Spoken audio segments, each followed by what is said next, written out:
Kali ini, gua akan bahas mengenai rahasia orang kaya yang jarang mereka mau sebar ke publik. Karena kebanyakan orang kaya yang gua tahu, itu rata-rata semuanya elitis. Mereka kebanyakan itu tidak mau cerita apa yang mereka tahu di luar dari circle-nya. Banyak yang gua tahu, itu punya circle mungkin hanya 5 sampai 10 orang, ya. Dan rata-rata teman-temannya itu semua pengusaha-pengusaha besar juga yang lainnya, dan mereka tidak mau informasi ini keluar dari lingkungannya. Pernah nggak kalian duduk diam dan mikir, kenapa ya kekayaan itu hanya dipegang oleh segelintir orang dan tidak pernah datang ke tangan kalian? Dan kali ini di sini gua pengen bongkar ya rahasia yang orang kaya ketahui, yang mungkin banyak dari kalian di sini nggak tahu, supaya kalian bisa belajar ya pola pikirnya itu seperti apa oleh orang yang memiliki aset yang luar biasa besar. Dan mungkin beberapa prinsip dari yang kalian pelajari di sini itu bisa kalian aplikasikan di kehidupan kalian sehari-hari. Ini adalah pengalaman yang mungkin gue dapatkan dari berbagai macam konglomerat, di berbagai macam industri ya. Kita bisa ngomong dari tambang batu bara, tambang nikel, sawit, tambang emas, perbankan, segala macam industri ya. Itu gue udah ketemu dan gue udah pernah ngobrol. Orang kaya itu banyak yang keliru, mereka itu bukan cuma sekedar hoki. Tapi orang yang berhasil untuk mengumpulkan uang yang luar biasa, itu bahkan bisa baca peta yang kalian nggak tahu mulai bacanya seperti apa. Banyak orang yang kita sebut kurang mampu, itu ketika mereka mau menjadi kaya dan mereka melihat orang kaya, mereka kan gampang sekali menyebutkan kata-kata yang namanya hoki. Tapi orang kaya itu tahu betul bahwa hoki saja bisa diciptakan. Mereka lah yang lari-lari sendiri, ya, networking, ketemu orang sana sini untuk menciptakan yang namanya hoki. Kebanyakan orang dari kecil tuh diajarkan ketika kita kerja yang rajin, kita menabung yang rajin, ya, kita sekolah yang rajin, kita akan menjadi orang yang sukses. Simple, disuruh nabung, ya disuruh kerja keras, disuruh sekolah. Orang kaya itu hidup dengan aturan yang berbeda dan juga cara yang berbeda. Mereka itu bisa kontrol yang namanya flow informasi dari paling atas. Mereka bisa shaping ya.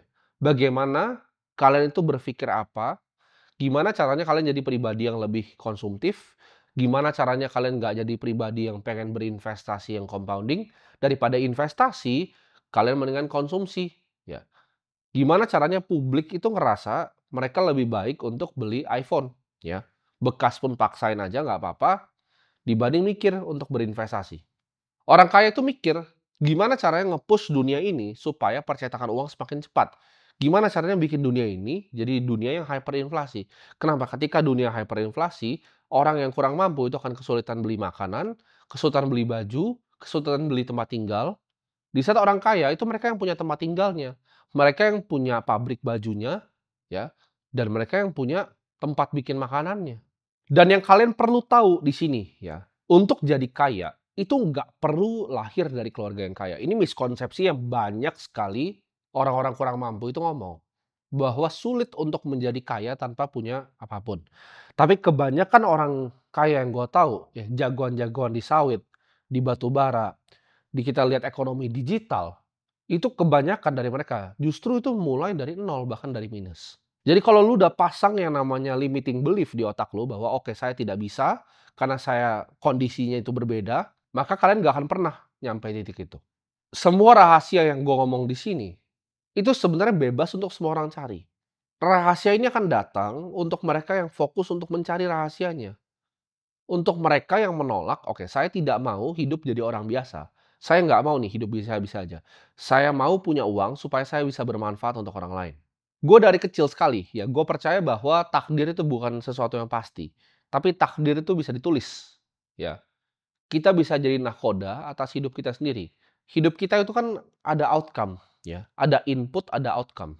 Hasil yang di ujung itu bisa kita lihat dari apa yang kita tanam. Kalian nggak bisa di sini kalian tanam pohon pisang, ya, kalian berharap dapatnya apel, atau lu berharap lu bijinya tanamnya apel, lu dapatnya jeruk. Lu tanam apel, ya lu pasti dapat apel. Lu malas-malasan di usia muda, lu banyak alasan, lu pasti nggak dapat apa-apa di depan. Jangan berharap lu tanamnya apa, dapatnya apa. Hidup itu lu bisa kok jadi nahkoda dari kapalnya. Lu bisa atur arahnya itu mau kemana. Rahasia orang kaya itu bukan ada di hartanya mereka, tapi cara pandang mereka terhadap dunia itu sedikit berbeda dengan kalian semua. Mereka itu kadang nggak lebih pintar dari kalian semua, tapi mereka tahu cara mainin game dan rahasianya itu apa. Semua orang kaya yang gua tahu, itu memiliki pikiran jangka panjang yang luar biasa panjang, ya. Ketika kalian lihat ini sekarang, kalian lihat ini adalah, oke, Timothy ini adalah orang yang berbeda, mungkin dia adalah hasil dari yang namanya hoki, ya. Tapi kalau kalian tahu, ya di sana itu gua ada buku yang gua simpan dari gua masih kecil. Di buku gua tulis sangat-sangat jelas ya, 2022 gua mau jadi seperti apa, 2023 gua mau jadi seperti apa, bahkan 2030 gua mau jadi seperti apa. Tapi ternyata gua underestimate kemampuan dari compounding ya. Jadi bukunya itu yang tadinya targetnya 2030 udah tercapai di 2021 ya. Targetnya 2040 udah tercapai sekarang di 2025. Jadi gua list down di situ ya. Gua mau punya aset apa aja yang gua pengen punya gitu. Pemikiran gue dari masih sangat kecil udah sangat panjang. Gue waktu tulis di buku itu gue nggak tahu ya kira-kira gimana cara gue akan mencapai ini, tapi gue punya visinya bahwa itu adalah hidup yang gue mau. Orang kaya itu bahkan berpikir di luar dari hidupnya sendiri, ya. Mereka sudah berpikir generasi ke depan tuh seperti apa, anak-anaknya itu nanti akan seperti apa yang mereka mau bangun, legasinya mereka mau bangun apa di dunia ini. Gimana caranya gue punya kapital yang bisa bekerja sampai nanti ketika gue mati itu masih bisa bikin kebaikan untuk banyak orang. Mereka lihat itu puluhan tahun ke depan ya, bukan tahunan. Sedangkan orang yang kurang mampu itu cuman ya besok, lusa mikirnya. Gua ini adalah bukti nyata. Anak kecil yang dulunya pernah bermimpi, ya, dan sekarang itu bisa jadi kenyataan semua mimpinya dan bisa bermanfaat juga untuk banyak orang. Orang kaya itu punya pemikiran untuk selalu preservasi modal. Mereka itu tidak pernah punya kepikiran, "Oke, saya harus jadi kaya secara cepat." Itu tidak pernah orang kaya punya pikiran seperti itu. Mereka itu selalu berpikir yang namanya resiko. Lebih baik mengamankan kapital yang ada dibanding bahkan menggandakan. Yang penting ini nomor satu ini jangan hilang dulu. Rule nomor satunya Warren Buffett adalah never lose money. Jadi orang kaya itu tidak pernah mau kehilangan uangnya. Karena mereka tahu bikin uang itu sulit sekali dengan jerih payah. Mereka itu membeli aset-aset yang berbeda dengan yang kalian beli. Orang kaya itu selalu membeli aset yang dipakai dari orang paling bawah sampai orang paling atas. Contohnya apa? Perbankan.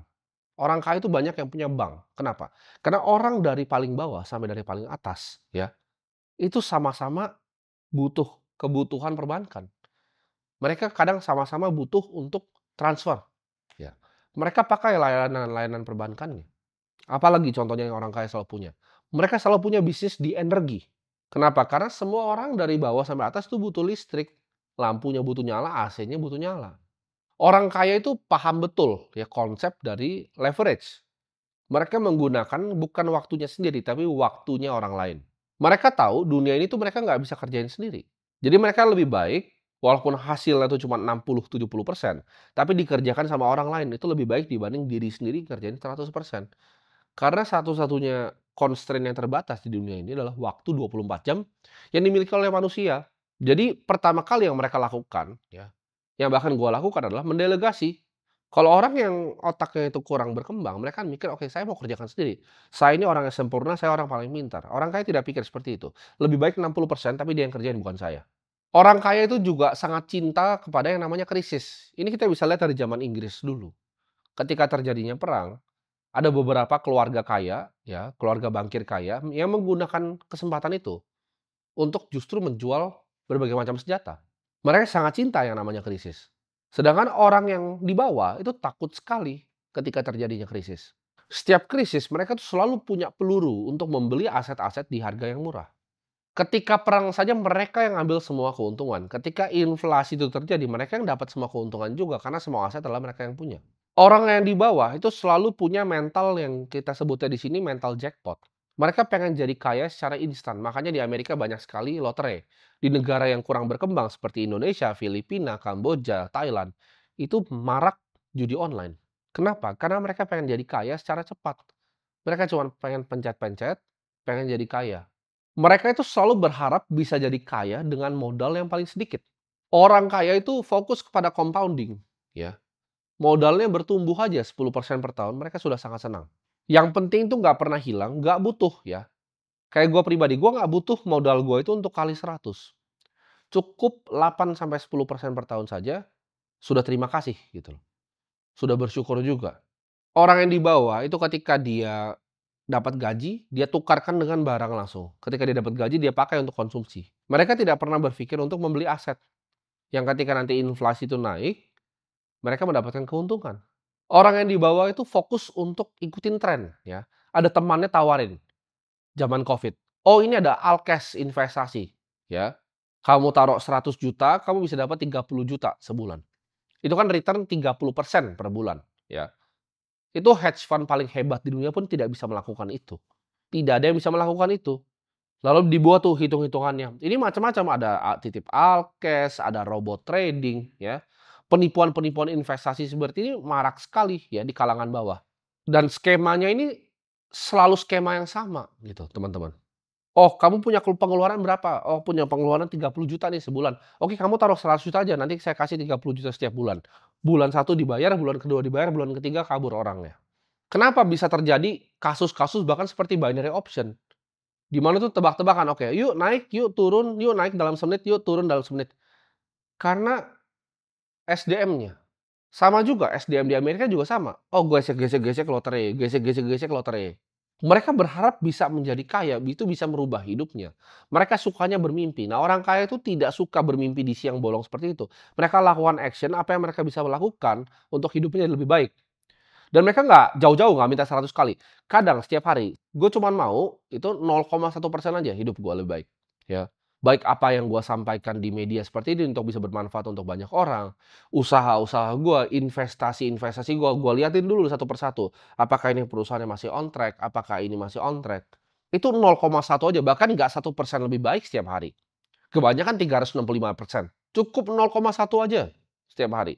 Itu dalam 90 hari hidup kalian pasti sudah terasa. Pasti ada dampaknya gitu. Ketika gua ngalamin masa-masa sulit, contohnya seperti 2022 ya. Ketika waktu itu market itu lagi koreksi, apa yang gua alami di situ, oke, portofolio gua kena drawdown 30-40%. Total aset ini ngomongnya. Gue cuma mikir, oke, apa yang gue bisa lakukan nih hari ini?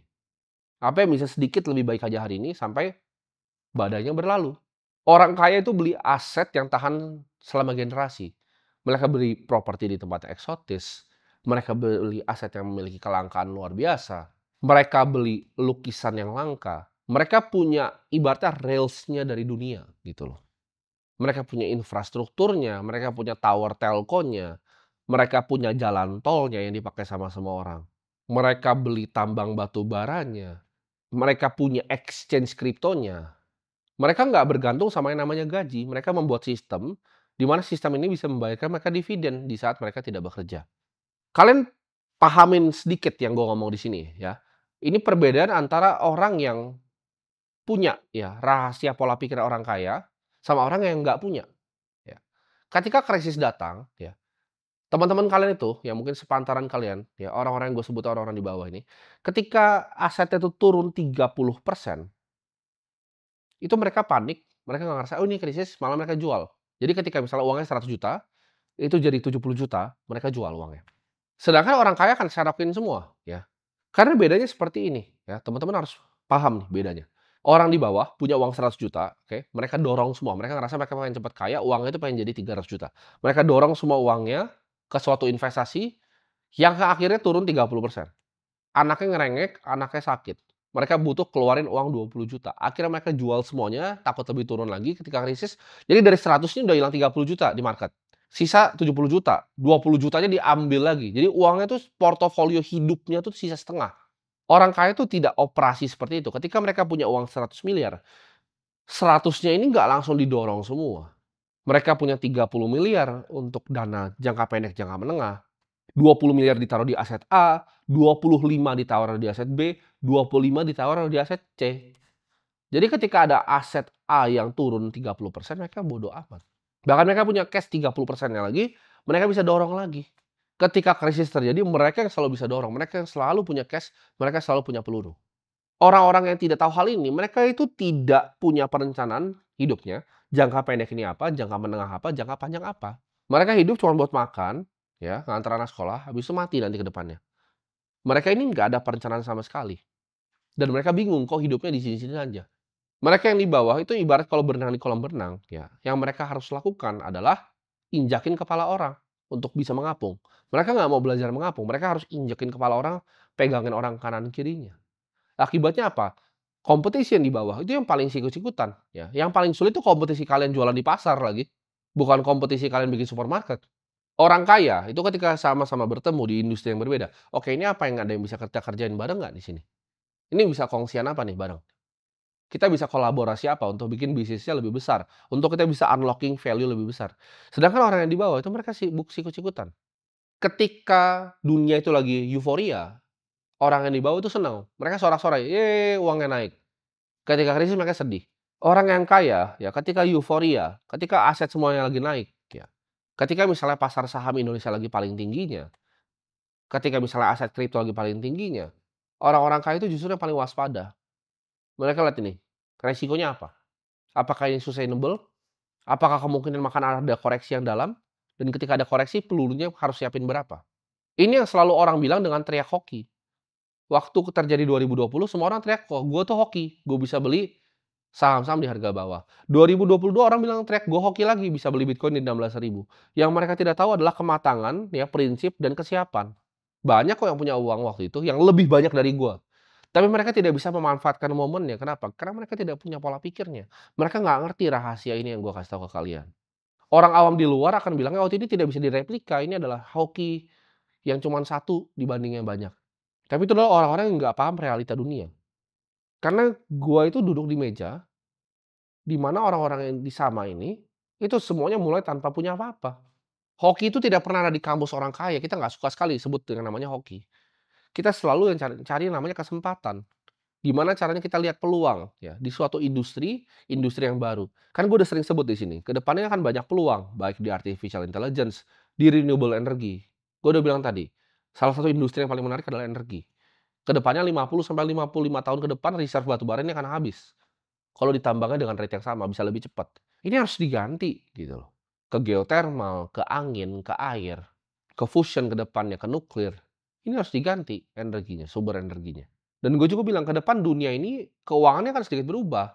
Di mana keuangan tuh akan desentralisasi. Bank mungkin formatnya akan berbeda nanti ke depannya. Ketika kalian butuh kredit, ya, itu akan format berbeda.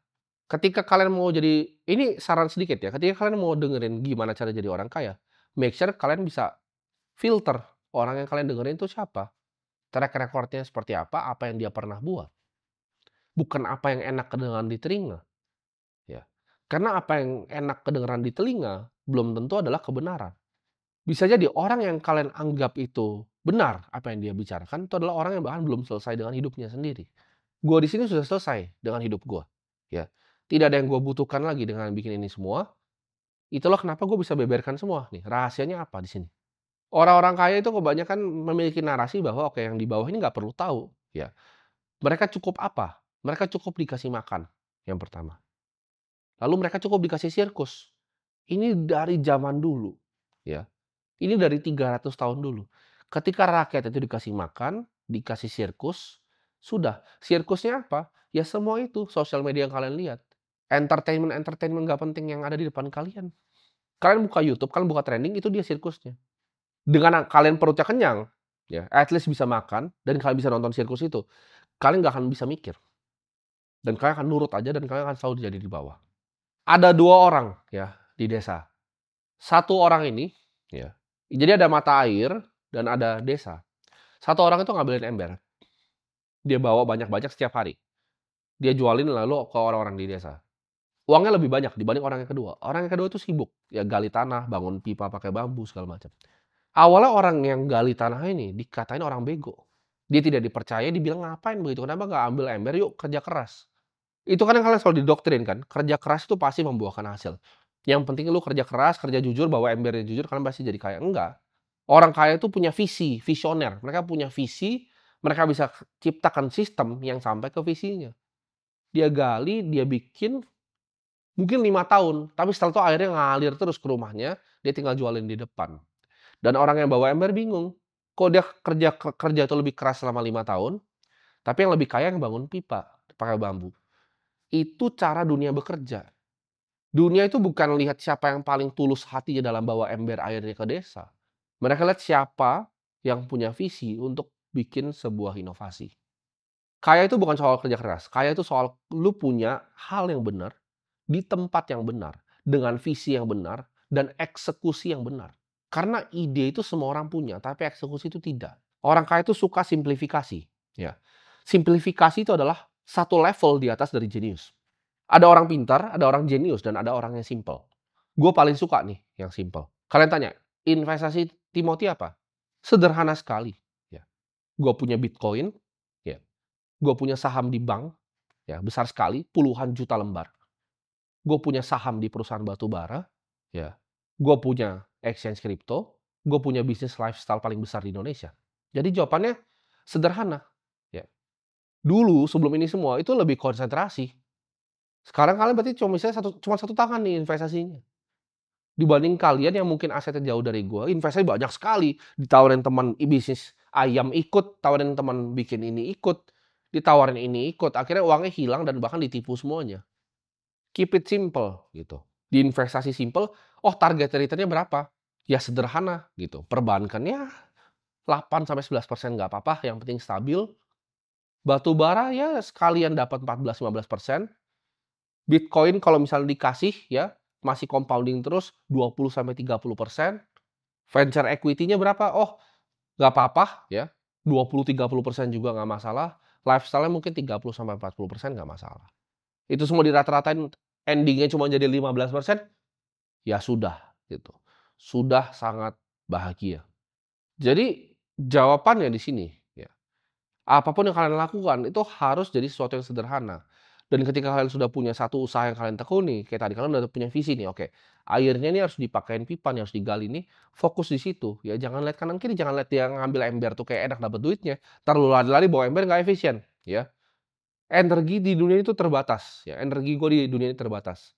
Gue nggak bisa jadi dua hal gitu. Jadi gue fokuskan energi gue di sini untuk apa? Satu, untuk edukasi bangsa ini, karena hidup gue udah selesai. Tapi real life job gue adalah seorang apa? Seorang investor. Gue dari kecil adalah seorang investor, 15 tahun gue udah jadi investor.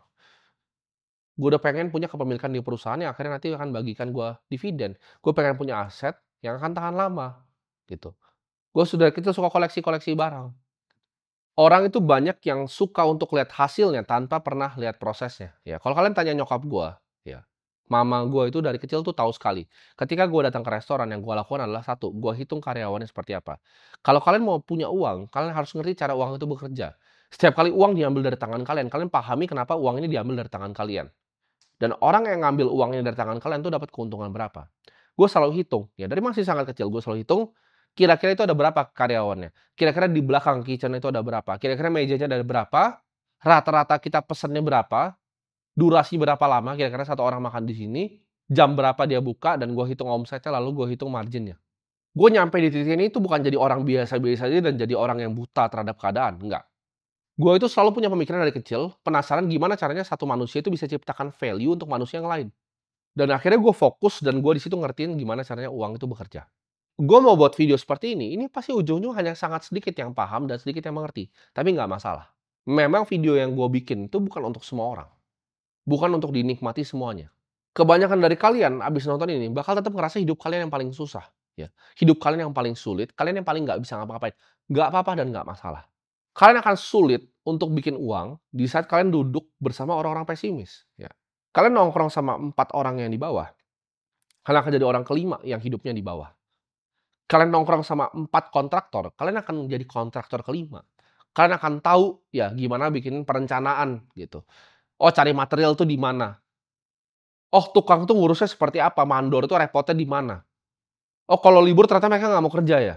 Jadi kalau di sekitaran kalian tuh tidak ada orang kaya, at least nikmatilah video seperti ini. Karena akan jarang sekali kalian dapat kesempatan ada orang dengan aset seperti gue itu mau ngomong ke kalian. Karena ketika kalian nongkrong tadi, gue bilang sama kontraktor, kalian akan jadi kontraktor kelima. Ini gue kasih tahu, uang itu unlimited ya. Jadi tidak ada batas untuk kalian bermimpi. Dunia itu tidak pernah digerakkan oleh fear ataupun greed. Ya. Ketakutan maupun ketamakan tuh bukan yang gerakin dunia, tapi iri hati yang akan gerakin dunia. Bahkan teman dan keluarga lu sendiri itu akan iri hati di saat posisi lu tuh di atas mereka. Mereka akan melihat lu dengan iri hati dan tidak senang. Ketika lu tidak punya network dan komunitas yang sama, lu tidak punya mentor yang di atas lu akan sama-sama terus hidupnya. Jadi saran gua ya, Stop untuk mikir bahwa dunia ini hanya hoki, dunia ini hanya takdir, lo harus hanya ikhlas pada dunia. Dan mikir ke depan, ya, apa yang lo bisa lakukan hari ini juga, ya, untuk tulis ulang takdir lo. Semoga video ini bisa bermanfaat, ya, dan bisa jadi pedoman, ya. Lo bisa datang ulang ke video ini, ulang lagi, ini ada banyak rahasia yang gue beberin. Ulang lagi 10 kali, 15 kali. Dengar ulang videonya, dan gue yakin hidup lo akan berubah.